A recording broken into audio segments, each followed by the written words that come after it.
In 2023, the Marvel Cinematic Universe is currently the most financially successful franchise of all time, totaling over $29 billion.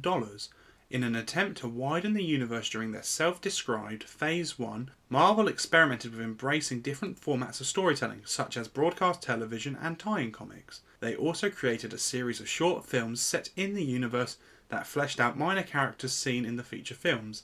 These short films functioned as paratexts, or according to Flanagan, world-building devices, and were distributed on selected DVDs and Blu-rays from 2011 to 2017. A paratext refers to any material that surrounds a primary text, that gives audiences added context for the main text. Gerard Ginet, a French literary theorist, suggests things like book covers, introductions, footnotes, and subtitles are all forms of paratext. Jonathan Gray, a film scholar, in his book Shows Sold Separately, says that paratexts tell us what to expect, and in doing so, they shape the reading strategy that we will take with us into the text. Across film and television, paratexts can take the form of trailers, posters, extras featured on DVDs and Blu-rays, title sequences, episode titles, promotional interviews, and social media campaigns. These paratexts are used to influence the audience's approach to the main text by keeping audiences engaged in the text for either critical or monetary gain. In this video essay, I will explore how Marvel uses paratexts to explore and develop the character of Phil Coulson.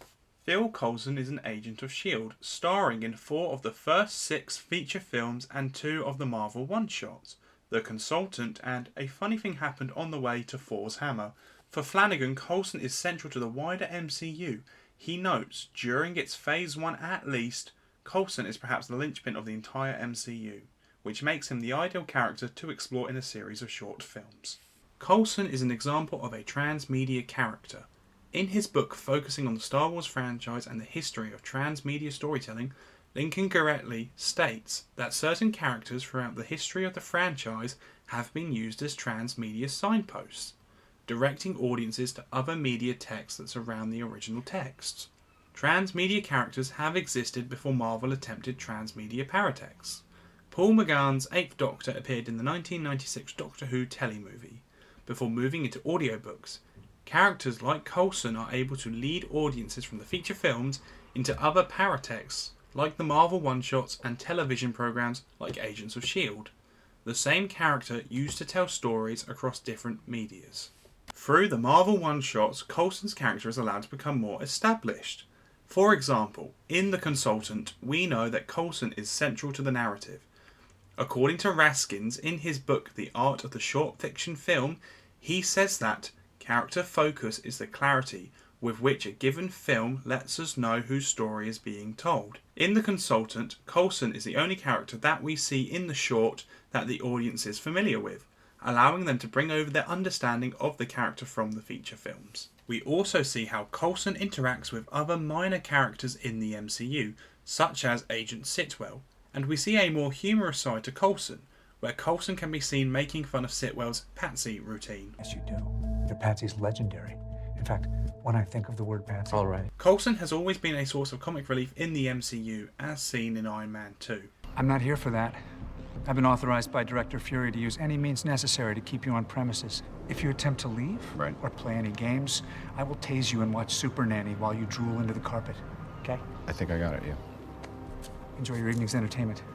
However, throughout the short, we as an audience also see Coulson's more serious side when it comes to discussing the Avengers Initiative, a side we do not really see in the feature films.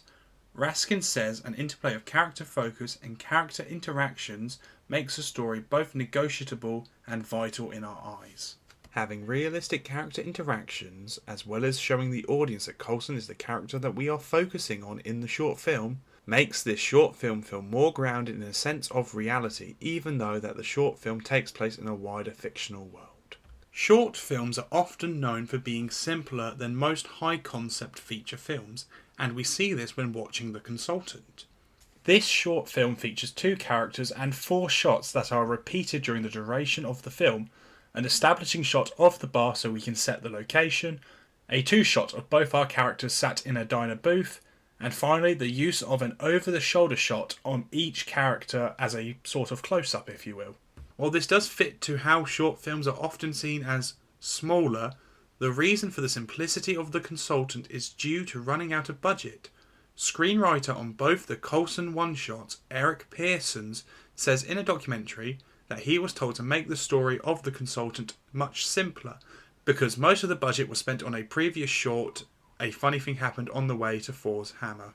Also, in the consultant, Coulson has a very simple goal, which leads to the short film having a very simple story to tell. Coulson wants to prevent the Abomination from being released from prison and put on the Avengers roster. Film theorist Cynthia Philando says, the short film protagonist tends not to be driven by specific, clearly defined goals.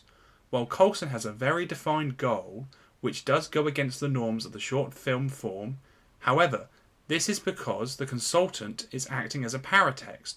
The feature films have already established Coulson as a character.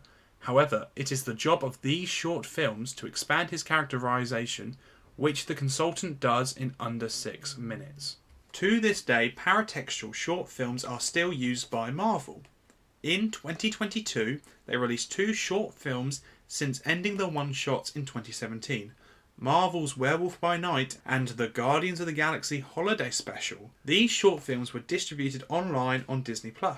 Paratextual short films tend to be released on YouTube, like the Doctor Who short, The Night of the Doctor, and the 3 prequel shorts that were made for Blade Runner 2049. DVDs are in the process of consigned to an industrial past, as bonus features now appear on YouTube. The Holiday Special does feature characters that have been seen in the feature films. However, paratexts about minor characters in the MCU now function as television series that set up the characters to possibly be used in the feature films. In conclusion, paratext can be a great way to explore characters that may not feature a lot in the feature-length films, and the use of short film paratexts allow audiences to follow a character and learn more about them while also filling in gaps in the main source of storytelling.